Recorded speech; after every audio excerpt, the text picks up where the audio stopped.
Hello everyone, and welcome back to Let's Play more Metroid Prime, and I don't know why I paused. In the last episode, we did some exploration with some pretty shitty audio quality, so hopefully it's better this time, and we met a pretty interesting enemy, a Chozo Ghost, which, get used to seeing those fools, because we'll be seeing them quite often. For some reason my sound just died, but I know it's still there.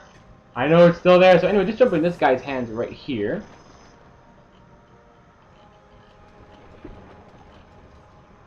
They see Chozo rolling, they hating. Sorry. But anyway, you don't actually need the spider ball to do this. There's actually a little part of the wall that you can jump up, and that'll actually be just fine. Just checking something. Okay, yeah, that's good. So, activating that switch up there made those three slots up there change color, and if you notice, that sort of corresponds to the beams that we'll be getting. So this corresponds to the wave beam, so we shoot it with the wave beam. You can scan these, but they won't actually go into your logbook, so you don't have to worry about like, oh my god, I shot it, I totally forgot to scan it, now I gotta do it over again. That would be extremely dickish of Retro Studios. So luckily they didn't do that. So as you can guess, each switch will activate something different. So the first purple switch will activate this thing in the floor. I always like to jump from up there into the Elder's hands. Makes me seem badass. But by doing this, there's not going to be a spider ball track waiting for you. It just throws you up there. So it puts you. There are 3 levels into this room. The place going up to the 3 beam bomb places, like those things right there. That was only the 2nd floor. This is the 3rd floor. There's not really much to 3rd or 4th or 3rd, 2nd, whatever floors. I'm tired of numbers. I see them every day at school. I'm tired of them. I'm tired of them. I'm tired of them. But we are going to get a very useful beam in this episode. In fact, we're going to get it in within the first few minutes of this recording. It's my least favorite beam, but I do stand by the fact that it's a very useful beam if able to be used correctly. I have never had the patience to use it, but anyway, what you want to do is you want to bomb this right here, and the water level is going to drop. And hey, look, it's a half pipe. I'm telling you, the Chodos are skaters. It explains why there's... Ah, no! That actually really scared me. But anyway, the idea is to actually get toads to eat you, to help you get up to these ledges. You can actually just jump on top of the toad and then up here if you're skilled enough. But I just wanted to do the actual way you're intended to. And this is the ice beam. I was always disappointed when I first played this game and I just saw the ice beam sitting there. I was like, really? Just like that? What the hell is this? But anyway, we get the ice beam! Hooray! I kind of wish I had a boss for it. Wouldn't it make sense to have the ice beam power up in, I don't know, Phendrana Drifts, where it's ice? Anyway, but I will say this. My favorite design for, because you know how each beam makes the power, like, the little arm cannon on Samus's arm. Well, obviously it's on Samus's arm, it's called an arm cannon for a frickin' reason. Anyway. I like the design of the ice beam the most, but looks isn't all that matter. I'm just going to mash the A button and you'll see for yourself the rate of fire. Yeah, that's not the most impressive thing in the world. Now there are 2 other places in this room that we can go to, and both of them lead to town overworld elevators.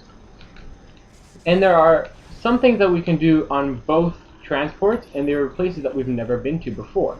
So I'm going to be visiting both of them in this episode. There are some expansions, new areas, but now that we have the ice beam, the place we do really want to go back, the place we want to go to, is in fact Phendrana Drift, and I'll be cutting to that place once I, not we, well, I like to think of Let's Playing as we, as you saw via my corny talking in episode 12. Jeez. Ow! Stop hurting me!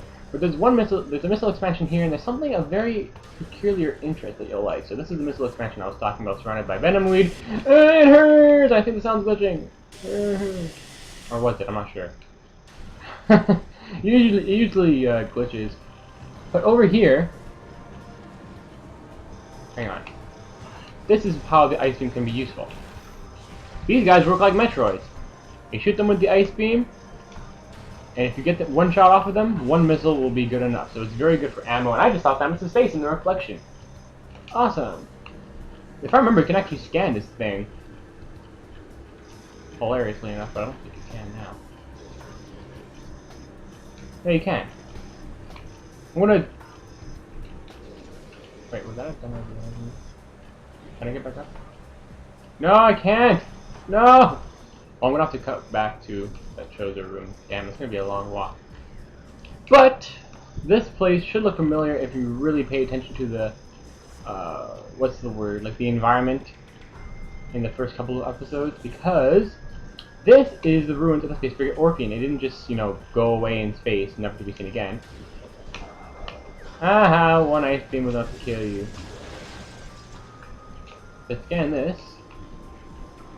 You don't have to scan this for a research logbook, but it is a little interesting thing to see. Derelict space pirate ship that self-destructed in low orbit of a town floor. Faint life signs in the interior. So there are some people still alive in there. But basically, those are the ruins of Town 4. And those guys, when you shoot them, they run off. And where do they go? They go that way. Well, what is that way, you may ask? We'll be seeing that in a little while. But I'm going to be cutting back to that little room where we got the ice beam so I can show you the other elevator. So I'll see you there. Actually, there is one more thing that I do want to show. This is still the Space Frigate Orphean crash site. Scan this. This doesn't go into your log, but this is very interesting. This is Phazon, the very highly talked about toxin that the pirates are using and experimenting with. And as you see, if you look to the left, the warning meter goes extremely high. And this thing takes health away from you like a bitch. If you stand next to that thing for too long, I can guarantee you'll die in like a minute. But now I'm going to cut off for real unless I see a missile expansion that we can get that I have missed. So, bye. And we are back. Welcome back. So I'm going to be, so like I said, no! Damn you, Toad. Damn you, Toad. I'm the best! No. But anyway, like I said, there are two Talon, I confused myself by saying two Talon 4s. That's so funny. But there are two Talon overworld not teleports. I keep calling them teleports. It'd be a lot cooler if they were teleports. You know, with the technology that they have nowadays, and like, or at least in this world, you would think that they would have them instead of elevators of all things. But there were two Talon overworld elevators that you can go to, and there isn't much that you can do here. I do want to show it off, and we will be coming back here later once we sort of go there from another area. But I am going to be doing, I'm not going to say it's sequence breaking, but I am going to be doing something that, it's not sequence breaking because if you're smart enough you'll see it yourself. But it's intended that you only have a certain visor before you see it. So, if you go up there, that little spider ball track, that'll lead to a pack of Bendezium, which we do not have the power to penetrate as of yet. So don't bother going up there yet.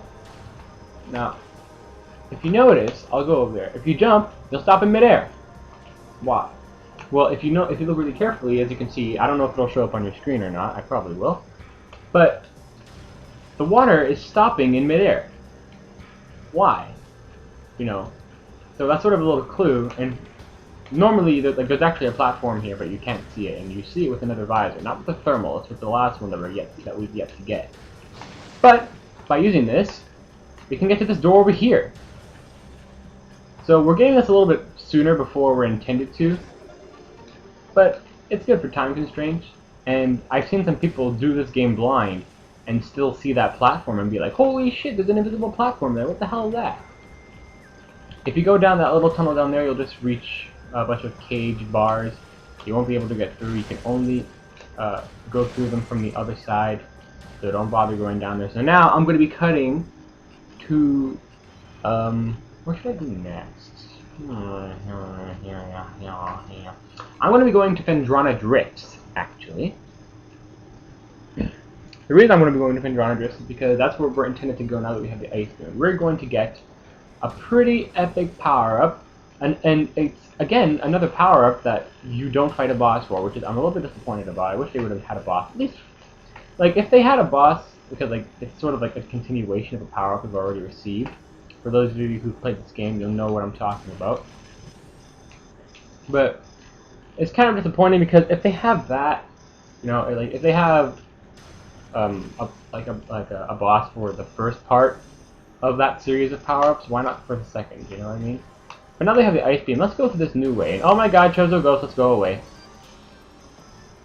As you can see, now that we have the ice beam, we take a little shortcut. Boing! Open the door.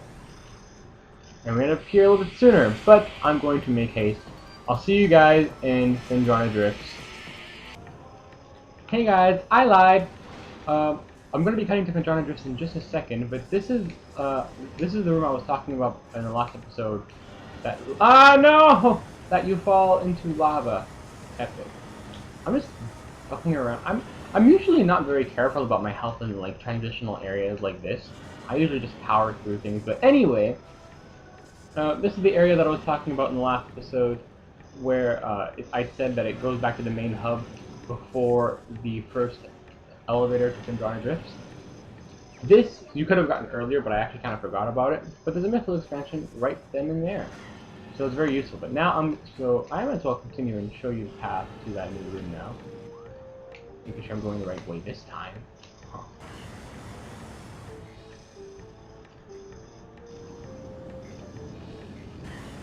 Go through here, and that's pretty much it. And you're back over here. Now, there's something else I want to show you. I don't know if I showed this already. Ice Spreader. That is a missile beam combo. We'll be seeing that a little bit later, but we can't get that missile beam combo item until we have a certain power-up to break the walls of the hallway. But this room should look familiar, so I'm going to be cutting to Phendrana just for reals this time. So yeah, as you can see, the Shigets are definitely smaller than the other one was, the boss Shiget. So I guess you can consider them a different brand, even though their scans count as the same thing. So yeah, we're back. This is the Ice Ruins East room. You can look at it on your map if you're following along. Nope, not this time, Shiget. But there is something that you can get. As you can see, there's a spider ball track. So once you have the spider ball, you can come this way. And missile expansions for days. I'm getting a lot of them in this episode. I'm at 22 minutes, holy crap, but I know I have a shit ton to cut out, so I'm not really too worried. So now I'm going to be cutting to the place where we should be in order to progress in the game / story. So I'll see you. What room is it? It's right here. It's the Magma Caverns South elevator, which is really close to the room where we fought started. So I'll see you there. Okay, just one quick question. I want to know, do space pirates have like these mass sex orgies, and that explains why space pirates like seem to respawn every time I go to a freaking room? I'll leave for a second, I'll come back and it already respawn. What the hell is this? That little Shiget looks so unintimidating in comparison to Thardis. And we are back in this room. Now, in this room with the elevator, which we went through in episode 12, which was last episode. Now they have the ice beam, we can go through this door, and this is where we are intended to go. And I do have a lot of stuff to cut out, but I am at 27 minutes. So I don't know if I want to make this episode a little bit shorter or not. I did get the ice beam, so we did get something done in this episode, so I'm not really too sure. I will show one thing that's really interesting. Whee! If we go through this door, this will lead you back to the research facilities of the space pirates. If you remember, this research core is where we got our thermal visor, and there was an ice beam door around the bottom.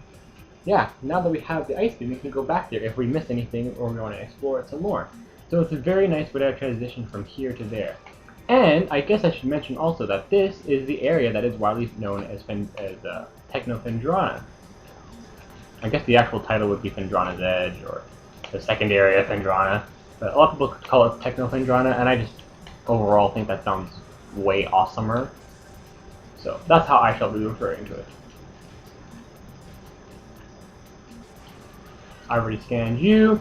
Now for some reason, there are scarabs here, but for some reason I always thought that these were like ice scarabs, but they aren't, so I remember scanning an ice scarab.